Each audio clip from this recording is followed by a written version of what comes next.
The snow and ice hasn't stopped them from marching.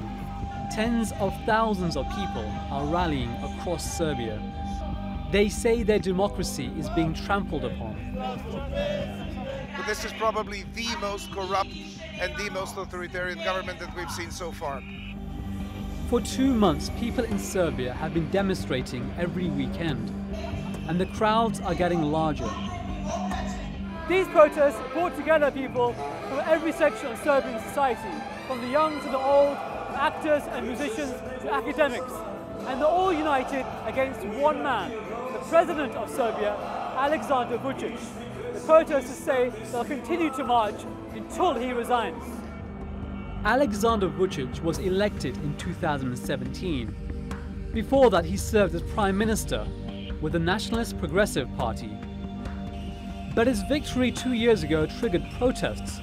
Many said the vote was rigged. Since he's been in power, Vucic has been accused by the public of acting like a dictator. Demonstrators say he's undermining democracy and the rule of law, and that he's silencing all dissent. Vucic denies the accusations.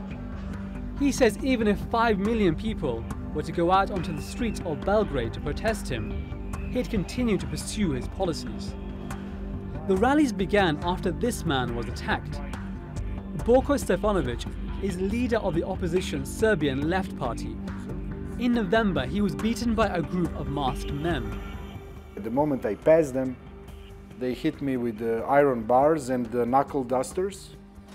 And from one strong punch in the back of my head, I fell unconscious. For Stefanovic, it's clear why he was attacked. I don't believe that Mr. Vucic or the chief of police ordered this. But I know that they are responsible because they have created this toxic atmosphere in our society for 7 years now, in which if you dare to be against the regime or to speak against it, you will lose your job, you will be slandered in the controlled tabloids, you will be a person with a target on your back. Milan Jovanovic knows what it means to be a target. This is what remains of his home. It was firebombed last month.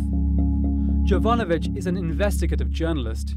He's published articles on what he says is corruption. I asked him why he thinks someone tried to kill him. I've been writing about local strongmen in the municipality Groka. They've been stealing public money, and I wrote about them a few times. Also about the embezzlement that was taking place. 3 people had been arrested for the attack on his home. Last week, the president ordered the arrest of a local mayor who's accused of arranging it. Jovanovic says the president was protecting the mayor and that he was only arrested because of increasing public pressure. This is the 3rd attempt to kill me in the last 2 years, to set me on fire along with my house. I have nothing now. No house, no home. All that's left are the pajamas I was wearing that night.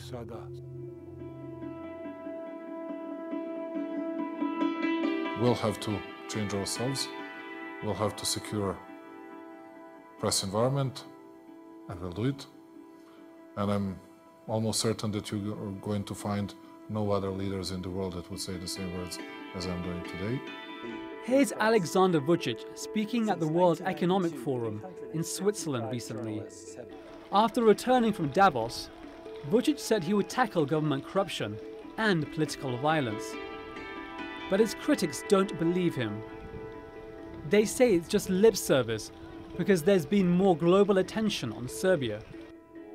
Branislav Trifanovic is an actor and has become the face of the anti-government protests. My shows and plays are forbidden in some cities, and from actually one of those people from his party. So I had my problems with them. I have a history of problems with them. So, but so far I'm in one of the biggest theater in ex-Yugoslavia. So I'm working there anyway. So they cannot harm me in that way, you know. But all the plays that I've done beside my theater, it was anti-regime and political, and it was some problems. But I don't give a damn about that. Trifanovic says the protests go beyond Vucic and his government. I think it's not just a way to make Vucic gone. I think that they corrupt all the system. So we got to change the system. So we have also a problem with opposition because they were nowhere in 7 years, you know. So, and a lot of them are in that regime before, and they did a lot of bad things. So, not bad, just like this guy. There have been reports Vucic might call an early election to appease the protesters. But the opposition has dismissed the idea. They say it will be neither free nor fair. The protests are being compared to the mass rallies of the 1990s that helped topple the government of the leader at the time, Slobodan Milosevic. Is there enough public anger for this to happen again? Hyder Abbasi, The Newsmakers, Belgrade, Serbia.